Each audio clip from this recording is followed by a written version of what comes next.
कोई ध्यान ही नहीं है, ऐसा नहीं है। हमें उन बच्चों से दुगना उसी प्रकार संपर्क करना पड़ता है जिस टाइम आवेदन टाइम संपर्क करते हैं। ठीक है, इसके बाद इसकी आगे तैयारी क्या होती है कोऑर्डिनेटर की, कि वो फर्स्ट नंबर पे तो प्रशस्ति पत्र कंप्लीट करता है। ठीक है, दूसरी बात हस्ताक्षर करता है और आयोजक के विद्यालय की मुहर लगा के डाक कर देता है। ठीक है, जिससे सभी के पास पत्र अपने समय पर पहुंच जाए। इसके बाद सेकंड, किसी का व्यक्तिगत आमंत्रण पत्र ना छूटा हो, इस पर विशेष ध्यान। ये भी होता है कि किसी किसी का व्यक्ति का आमंत्रण पत्र बनने से छूट जाए या पहुंचने से छूट जाए, तो उसका बहुत ध्यान रखना पड़ता है। ये भी एक पॉइंट्स हमने नोट डाउन कर लिया था आपको बताने के लिए, आप तक बात रखने के लिए। इसके बाद क्या होता है, निर्णायक पत्र व निर्णय पत्र की फोटोकॉपी कंप्लीट रखनी होती है, क्योंकि प्रतियोगिता का मूल आधार है वो हमारा निर्णय पत्र ही होता है, तो इसलिए हमें उसकी फोटोकॉपी का भी ख्याल रखना पड़ता है। ठीक है, इसके बाद सामान्य ज्ञान प्रश्न पत्र की 2 प्रति तैयार रखनी है, क्योंकि आवेदन के लिए 2 निर्णायक हैं तो उनके लिए, और एक एक्स्ट्रा भी हम रख लेते हैं जैसे स्वयं के बच्चों को प्रेजेंट लेने के लिए या देखने के लिए कौन कौन है, तो उसके लिए 3 फोटोकॉपी भी कर लेते हैं। संस्कृत गीत की 2 प्रति तैयार कर रखना है, क्योंकि गीत प्रतियोगिता भी जनपद स्तर पर आयोजित है, तो हमें उसकी भी प्रति रख लेनी होती है। इसके बाद मंच व साउंड की व्यवस्था 1 दिन पूर्व तैयार करनी होती है, और देखना होता है कि कार्यक्रम की 1 घंटे हम फिर पुनः चेक करते हैं कि सारी व्यवस्था में कोई कमी तो नहीं है। ये सब काम एक कोऑर्डिनेटर करता है, वो सपोर्ट ले लेता है कई व्यक्तियों की, लेकिन जो मेन प्रेशर मेन टेंशन उस दिन की होती है वो एक कोऑर्डिनेटर को होती है, क्योंकि उसको देखना है कि बच्चों को कोई भी चीज उसको प्रतियोगिता के विपरीत ना लगे, हमें उसका बहुत ख्याल रखना होता है। इसके बाद क्या होता है कि अतिथि और विद्यार्थियों की भोजन जलपान की पूर्ण व्यवस्था करनी पड़ती है। अगर हम किसी भी पर्सन को अगर हम 4 घंटे अपनी जगह बैठा रहे हैं, तो हमें उसके सबसे मेन जो पॉइंट आता है उसकी जलपान की व्यवस्था करनी, क्योंकि जरूरी नहीं कि जो 9 बजे जो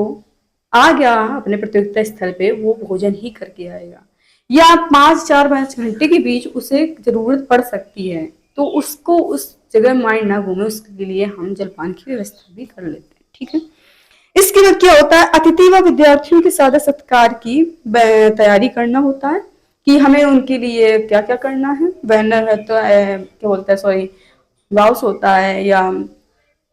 बहुत सारी ऐसी चीजें होती हैं जो सम्मान के लिए, माला है, और क्या बोलते हैं, बहुत सारी ऐसी चीजें, स्मृति चिन्ह वगैरह, और हम जो भी कर सकते हैं, हम एक तरह से बोल सकते हैं सत्कार के लिए जो भी छोटी छोटी पॉइंट्स हैं उनको हमें बहुत ध्यान रखना होता है कि उनकी टेबल तक और उनके जलपान की व्यवस्था तक, ठीक है, व्यवस्था करनी पड़ती है। इसके बाद बैनर बनवाना, जो 2 या 3 आवश्यकता अनुसार बनते हैं, तो हमें बैनर का सबसे मेन क्या होता है कि ऐसा नहीं कि हमने बैनर का ऑर्डर दे दिया और बैनर बन गया। हमें सबसे पहले तो उसका स्ट्रक्चर कंप्लीट करना होता है कि किस जगह कौन सा वर्ड हमें क्लियर लिखना है, क्योंकि ये बैनर ही सबसे मेन होता है हमें अपनी प्रतियोगिता का दृश्य दिखाने के लिए, कि बैनर में पता होता है कि हमें आज की प्रतियोगिता क्या है। मतलब एक तरह से बहुत ही अट्रैक्शन चीज होती है बैनर, जो सभी लोग एक प्रतियोगिता स्थल पर देखते भी होंगे कि बैनर का क्या आधार रहता है। इसी प्रकार हम भी एक बैनर की जब प्रारूप तैयार करते हैं तो हमें उस पे कई मिस्टेक कई बार मिलने पे हमें रीचेंज करना पड़ता है और दोबारा से उसको फिर से क्लियर करना पड़ता है। ठीक है, इसके बाद प्रतियोगिता समापन समारोह के बाद सबको हृदय से आभार और पूर्ण विदाई देनी होती है, जिससे कि सभी बच्चे फिर से मोटिवेट होकर अगली समय में अपनी प्रतियोगिता के लिए फिर से तैयार हो जाएं। इसके सबसे जो एक तो हम बोलते हैं ना कि अभी तो ये प्रतियोगिता के लास्ट टाइम की बात चल रही है, तो लास्ट टाइम में क्या होता है कि ऐसा नहीं है कि प्रतियोगिता में बच्चे आए, बच्चों को ट्रॉफी वगैरह मिल गई और बच्चे चले गए, ऐसा नहीं है। उसके बाद हमें क्या करना होता है, द लास्ट पॉइंट, कि हमें न्यूज़पेपर पे पूरी जानकारी देनी होती है, मतलब अपने न्यूज़पेपर के समय के पहले, क्योंकि अगर आज की कोई भी न्यूज़ है तो वो हमें कल तक अगर पहुंचानी है अपने डेट के हिसाब से, तो हमें उसके ये नहीं देखना है कि प्रतियोगिता कंप्लीट हो गई हम फ्री हो गए, ऐसा नहीं है। सबसे मेन और हमारा माइंड जाता है कि हमें पहले तो रीचेक करना है कि निर्णय पत्र में अंपायर के साइन सिग्नेचर कंप्लीट है या नहीं, क्योंकि वो डाक द्वारा हमें संस्थान सेंड करने, ठीक है। तो इसके लिए हमें इसके ये भी यहाँ पे ख्याल रखना होता है प्रेजेंट टाइम में प्रतियोगिता खत्म होती है। सेकंड, हमें यही देखना होता है कि न्यूज़पेपर में हमें पूरी जानकारी देनी है, तो हम जल्दी से उसके लिए प्रिपरेशन तैयार कर देते हैं। इसके बाद क्या होता है, द लास्ट वर्क ये हो गया कि हमें डिजिटल अब काम करना होता है।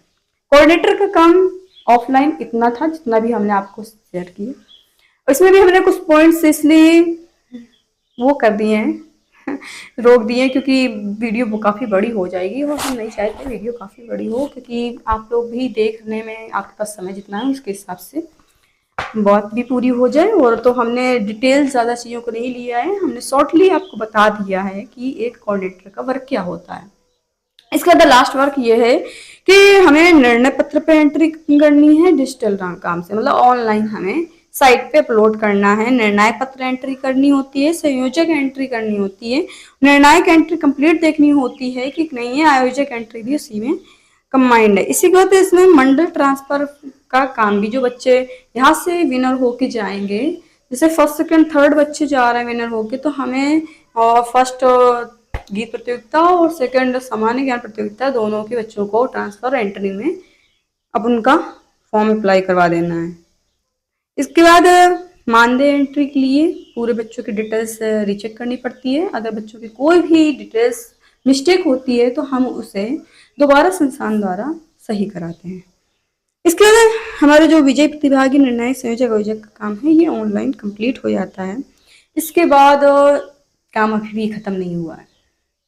अब क्या काम रह गया है, अब जितने भी वीडियोस फोटोज हैं हमें उन्हें जो इम्पोर्टेंट है, मतलब कि बोल सकते हैं एडिट करने होते हैं कुछ भी, तो उनको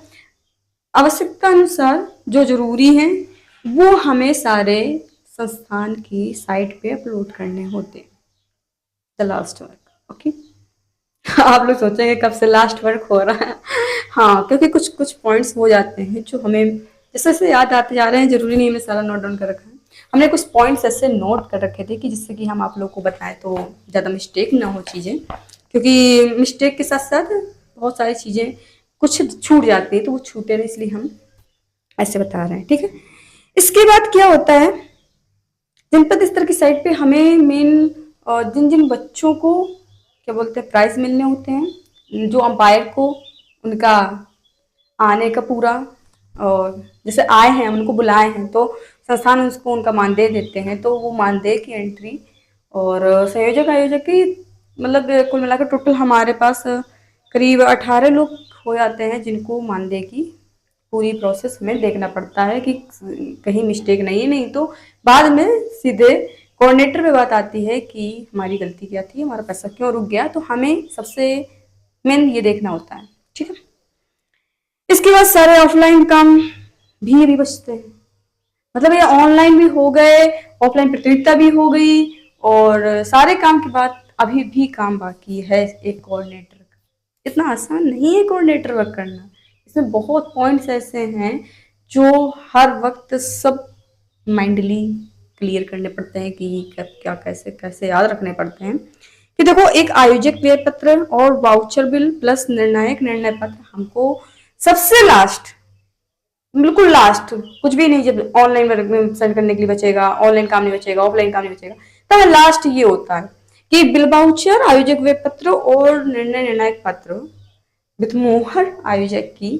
लग के ये हमें डाक करने पड़ते हैं संस्थान में। जब वहां जाकर पुनः देखे जाते हैं कि किसी का ऑनलाइन छूट रहा है तो नहीं गया है, कि वो उसने अपलोड ही ना किया हो, और बच्चा अपना परिणाम ऑनलाइन साइट द्वारा कैसे देखेगा, जो बच्चे कुछ नहीं देखते हैं तो वो उनके देखने के लिए, ठीक है। ठीक है, तो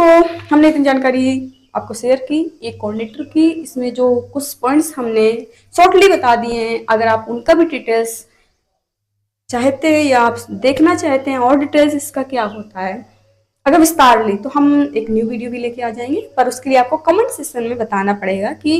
वीडियो के लिए आप विस्तार चीज़ें चाहते हैं, सुनना चाहते हैं या समझना चाहते हैं तो हमें कमेंट करें, ठीक है। और जो अभी हमने